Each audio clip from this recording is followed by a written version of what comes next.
No les voy a fallar.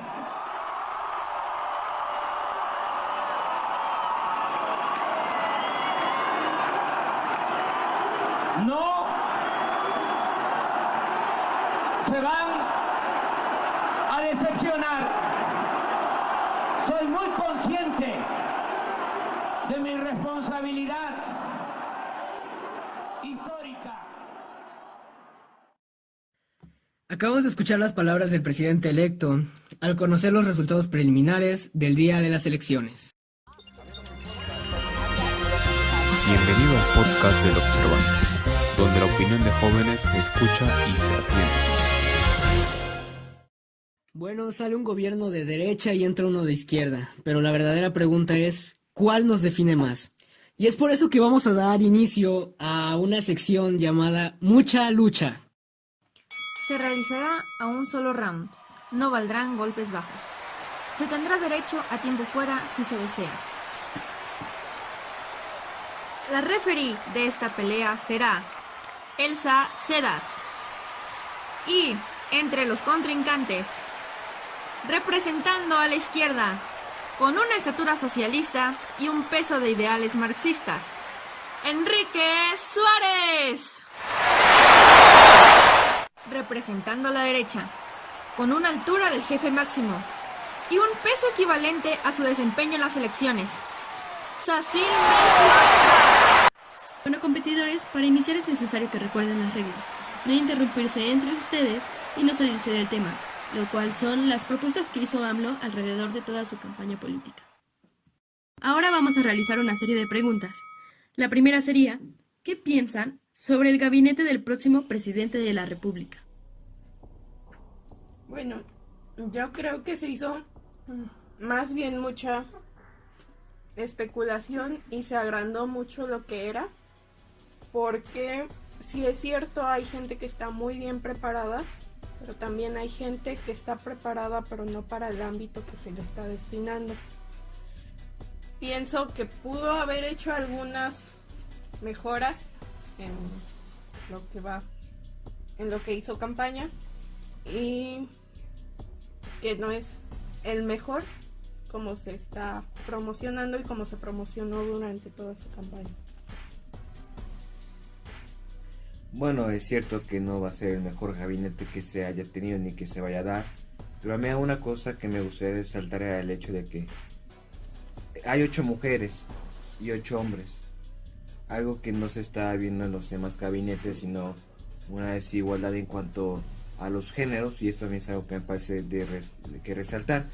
En cuanto a la Secretaría de Gobernación, por ejemplo, a Olga Sánchez Cordero, que sí creo que esté preparada para estos temas, ya que bueno, su vida académica comenzó en la UNAM, licenciatura en Derecho, y tuvo posgrados en el extranjero, en Gran Bretaña, y ha tenido cargos de magistrada del Tribunal Superior de Justicia de lo que era el DF, igual de ministra de Suprema Corte de Justicia, diputada constitucional de Ciudad de México en el año 2016, por lo que sí creo que se esté preparada esta persona, y no solo ella, sino también, por ejemplo, el de Relaciones Exteriores, Héctor Vasconcelos, hijo de José Vasconcelos, alguien de renombre en la historia mexicana, quien estudió Héctor Vasconcelos estudió Ciencias Políticas y Relaciones Internacionales en el extranjero, en Harvard, y también ha hecho doctorados en Oxford. También ha estado en la vida periodística y también cultural, por lo que pienso que es uno de los intelectuales los cuales puede estar acorde a ello, y podemos encontrar demás. Es cierto que algunas cosas pues puedo diferenciar, como el de secretario de Educación Pública, como dice mi compañera, no creo que sea la persona más ideal en este caso, pero no creo que sea un gabinete que cree incertidumbre, y eso es algo importante. ¿Alguna cosa que aclarar? Sí, también destacar que pues la secretaria de Medio Ambiente y Recursos Naturales, Josefa González Blanco Ortiz Mena, ha sido muy atacada últimamente porque pues se hizo una entrevista en su casa y se encontró que tenía pues colmillos de marfil de elefante no va acorde, sí, no va acorde con lo que se pretende que haga, que es proteger al medio ambiente. Y sí es cierto, no es una especie mexicana, pero mucho habla de ella, que posea este tipo de objetos. Y también concuerdo con mi compañero que el de educación no es el mejor. Y también destacar las edades de este gabinete, si bien es más equitativo porque hay más mujeres, pero no es gente con nuevas ideas, es gente que ya hemos visto desde antes en otros sexenios. Y pues lo que se promueve mucho en la campaña de AMLO es esto, que va a haber un cambio verdadero, pero pues si traes gente que hay desde antes. Bueno, yo creo que se refiere más a un cambio dependiendo de la situación actual, dependiendo de cómo se está yendo el país, y lo que se pretende decir con un cambio es más que nada tomando en cuenta el México de hoy en día, más allá de, aunque es cierto que se tiende a decir como hasta la cuarta transformación, se llega a ese nivel, pero más que nada yo creo que deberíamos de enfocarnos en la parte en que un cambio por el México, los problemas de México de este entonces, tanto en los niveles de economía, nivel social, en el nivel inclusive cultural, que se trata de recuperar. Y aunque es cierto que es gente que ya ha estado en otros cargos, es porque pues también debe haber gente con experiencia, gente que sepa lo que tiene que hacer, y por ello no quiere decir que no se va a tener una postura diferente a la que tuvo este gobierno de Enrique Peña Nieto.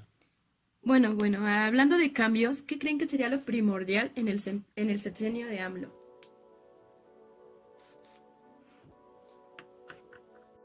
Bueno, creo yo que, haciendo referencia al audio que escuchamos al principio del podcast, es muy importante que él cumpla con estas premisas que dice de no mentir, no robar y no traicionar al pueblo. Sí, son cuestiones muy primordiales, porque esto causó a que se diera una exaltación en la sociedad mexicana de que sí va a ser alguien nuevo, y es algo de lo que se espera, aunque por lo que veo en algunas redes sociales, algunos tratan de como que ya empiezan a criticar sobre el gobierno de AMLO cuando aún está el gobierno de AMLO, se están olvidando que estamos en otro gobierno, por lo que yo también creo que debe de dársele, al menos que empiece, ¿no? Y a empezar a hacer esta crítica sobre su gobierno, y que si ha cumplido o si va a cumplir lo que prometió. Enrique Peña Nieto dice que la reforma energética iba a ser para 2 años para ver los beneficios. Ya llevamos 7 años y no vemos ninguno todavía. ¿Tienes algo que...? ¿Competidora tiene algo que aclarar? Sí, si bien no su gobierno ha empezado, ya ha dicho varias veces que varias de sus propuestas de campaña se van a echar para atrás, que pues va a ser un intermedio, que sí, pero no. Entonces eso habla mucho de él, que ni siquiera ha empezado y ya dijo que no va a hacer ciertas cosas. ¿Podrías decirme alguna? Pues lo del aeropuerto es una incertidumbre muy grande. Primero decía que sí, luego dijo que no, luego que sí, luego que se va a hacer una consulta, luego que quién sabe qué se va a hacer. El tema final es la consulta, y de hecho no mentiría, porque él en la campaña decía que muchas de sus propuestas iban a llevar a referéndum, a que el pueblo iba a decidir sobre ello, por lo que no veo así forma directa que diga. Otra cosa es la incertidumbre que se ve como lo que se trata de plantear por otras personas, pero él dijo desde el principio que muchas de las cosas iba a consultar al pueblo. De hecho, por ello se ha modificado unos artículos de la Constitución.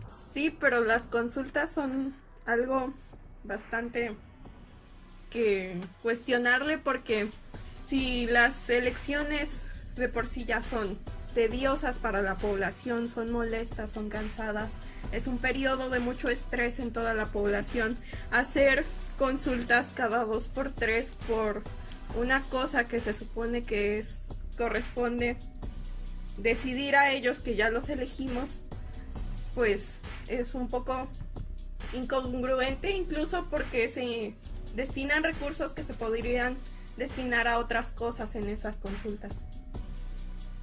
¿Algo que decir, compañero? Sí, lo de las consultas. Hay también que decir que pues él siempre ha tenido la, digamos, el valor de decir que es un gobierno del pueblo y para el pueblo. Yo sé que puede resultar esto de tedioso, pero al fin y al cabo los ciudadanos, a partir de la información que tengan, a partir de que van a ser que deben ser informados, deben de también tener participación. Se debe dar una participación ciudadana y no simplemente dejarla al Congreso, por ejemplo. Y yo creo que pues es algo que sí va a ayudar en la población, que va a darse una participación política por parte de nosotros. Pero no es toda la población la que participa ni siquiera para elegir al presidente de la República. En las pasadas elecciones participó nada más el 62% y pues ¿quién nos dice que en una consulta van a participar más gente, el igual o incluso menos? Pues es que todos tienen la libertad, teniendo los criterios de mayoría de edad, pero todos tienen libertad de elegir, desde las comunidades más alejadas hasta las grandes urbes.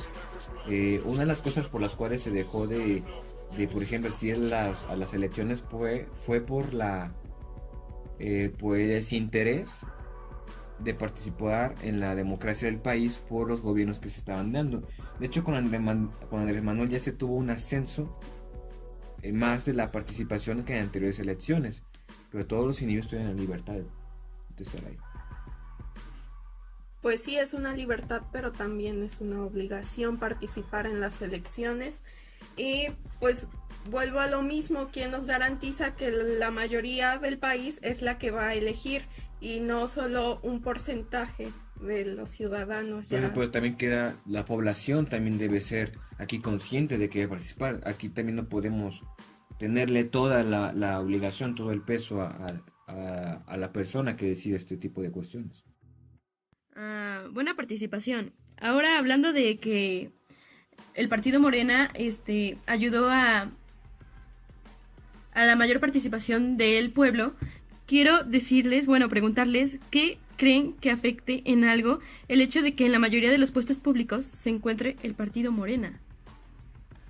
Que el pueblo decidió, que el pueblo fue quien los puso ahí porque está cansado de la política del PRI, del PAN, del discurso del PRI, del PAN y los más partidos, y ellos ven un cambio en un partido de oposición, porque no solamente se dio en el Congreso, también se dio en las gobernaturas, inclusive en Yucatán, que el PRI casi ya la tenía agarrada de cajón y la perdió. Entonces la gente ya está demostrando que ya está harta de un partido pues que antes era hegemónico, pero hoy en día inclusive hasta va a ser la oposición.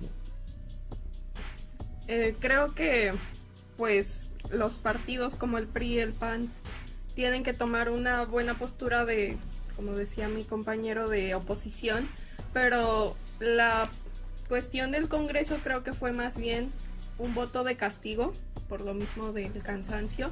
No fue un voto por decir, no, esta persona me representa mejor, por eso la voy a elegir para que sea mi diputado, para que sea mi senador. También en cierta forma puede ser que sí, porque uno de los participantes, Anaya, creo que se estaba manteniendo con ímpetu, pues decayó cuando se dio estas cuestiones de lavado de dinero, de los actos de corrupción, y también Meade tuvo algunos cuantos escándalos, mientras que con Andrés Manuel la verdad no se tuvo ninguno de manera fuerte que lo pudiera desacreditar, por lo que en cierta forma también ayudó a la imagen que se tenía de Andrés Manuel.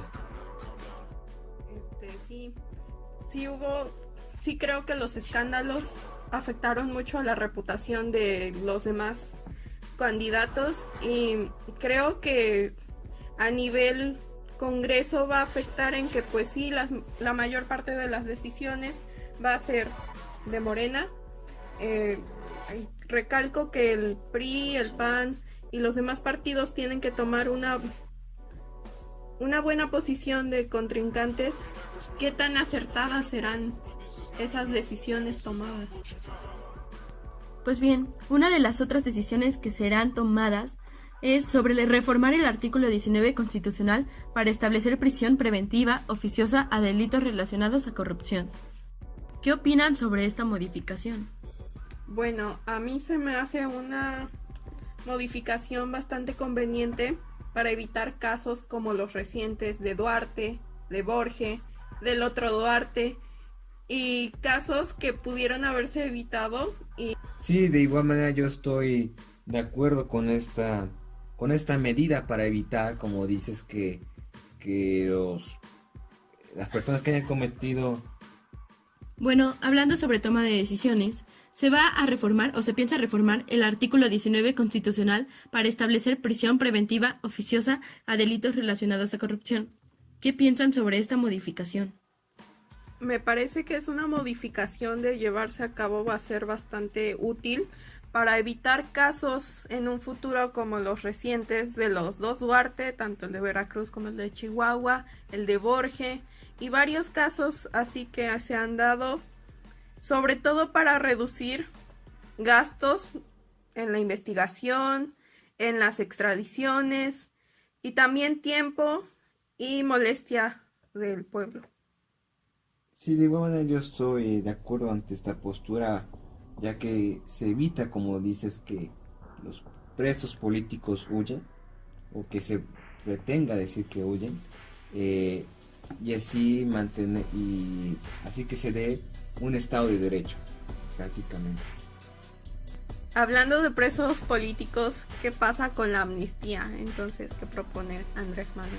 Pues la amnistía es algo realmente curioso, algo que se mantuvo en discusión, ya que lo que se pretende, más que nada, es con los grupos del narcotráfico, con los grupos de la delincuencia, ya que no se ha tenido una guerra, porque así es como se planteó cuando se dio con Calderón, una guerra fructífera con el narco. Se ha gastado demasiado, se ha invertido demasiado y el fuego contra el fuego no va a resultar. Por ende se debe abrir diálogos, se debe abrir otras medidas, y yo sé que se puede decir que justicia contra ellos, pero también no podemos permitir que se siga derramando más sangre de una pelea que parece absurda.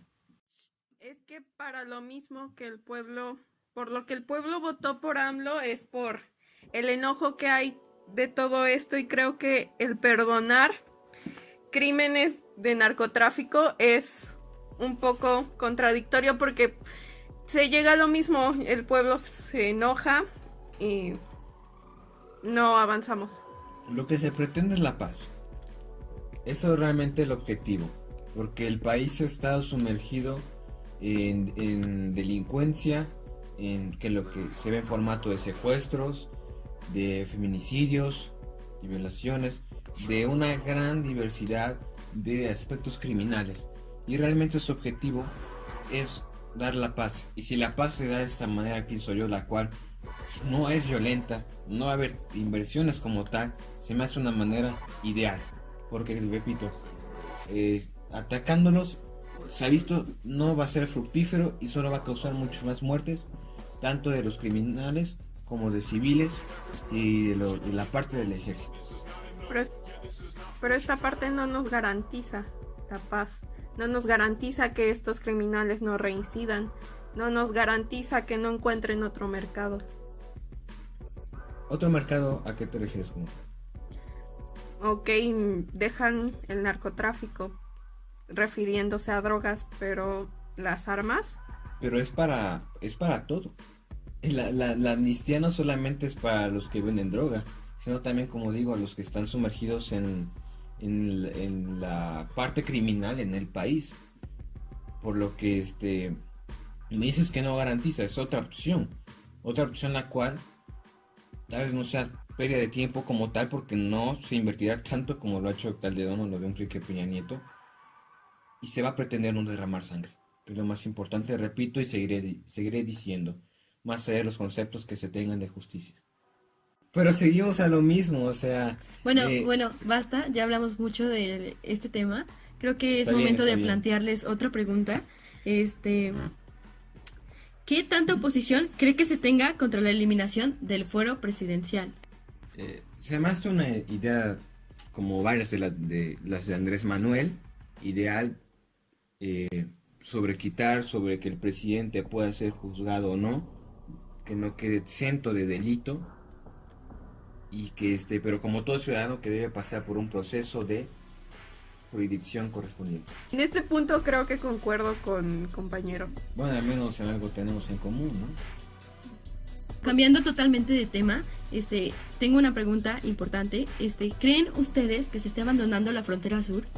Sí, yo creo que sobre todo la península de Yucatán es una de las partes más olvidadas del país en general. No, hablamos mucho del norte, pero poco hablamos de la frontera que hay con Belice. Creo que es una de las principales partes por donde entra el flujo de migrantes de Centroamérica, y es una zona en la que hay bastante descuido y sobre todo no llegan las cosas necesarias.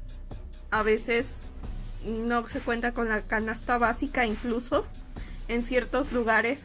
Si bien podemos hablar de Cancún, de Mérida, incluso de Chetumal o de Campeche, pero en las zonas rurales de estos 3 estados no llega lo más básico.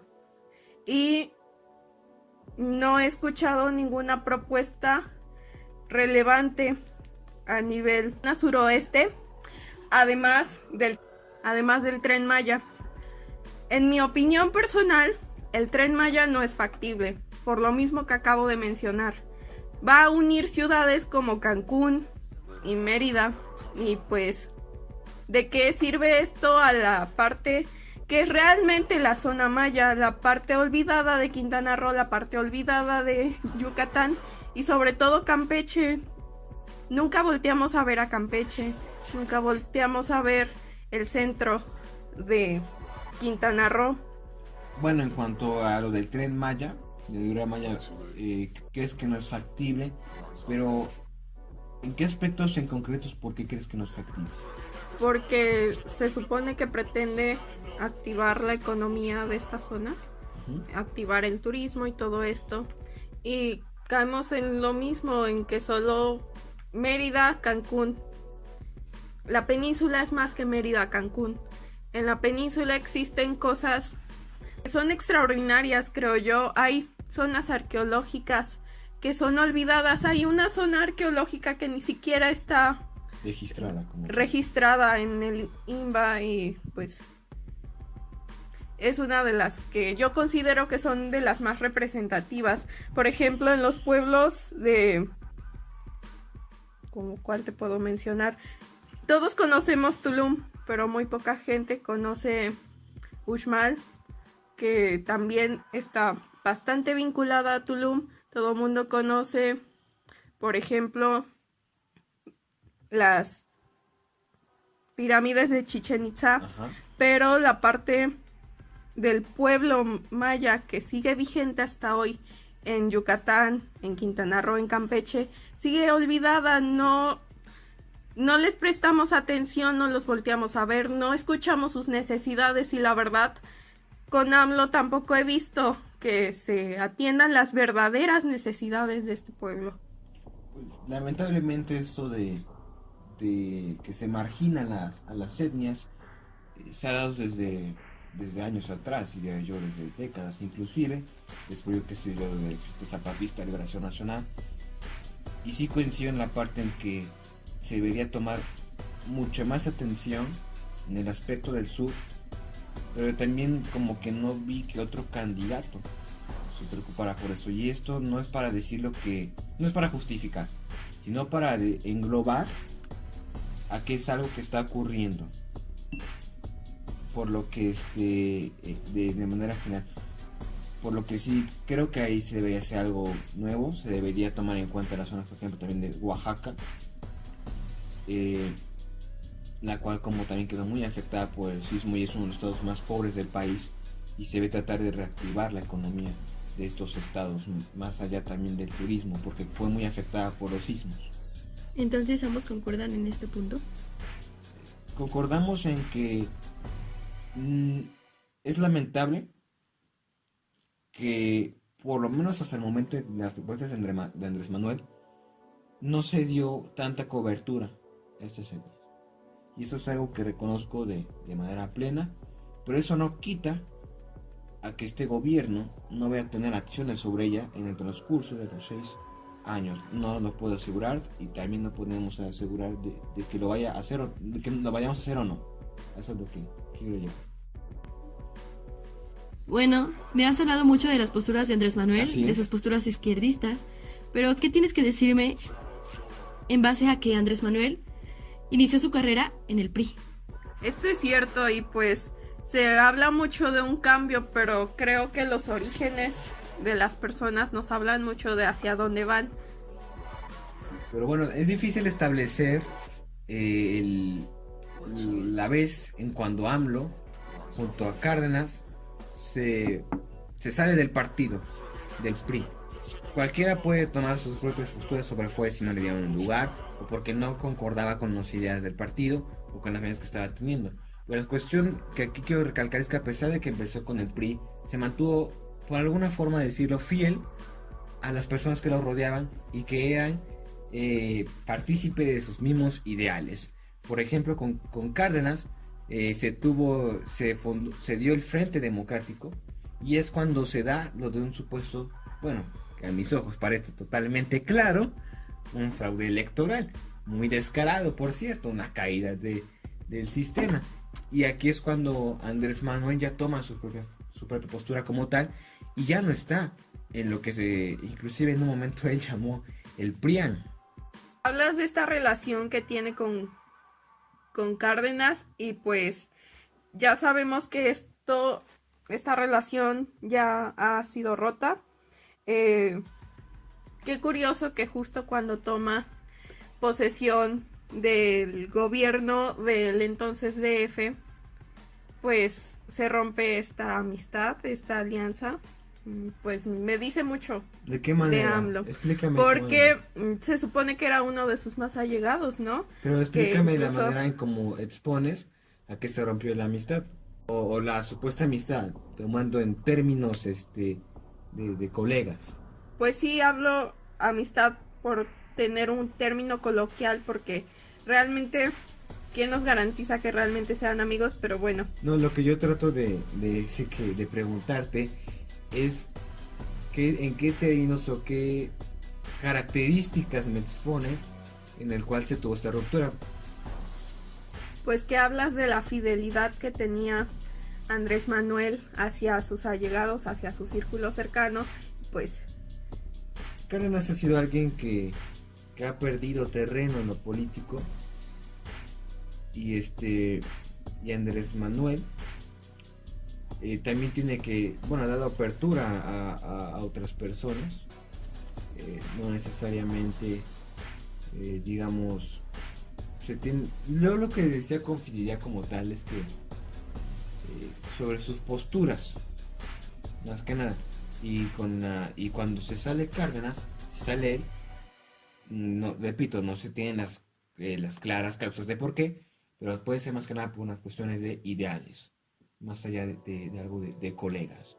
Volvemos a lo mismo, dices que se mantiene fiel a sus posturas, en ideales. Cambia de partido constantemente y llega incluso a crear un partido para ser el candidato. Pero es un partido con las mismas tendencias, eso hay que recalcarlo.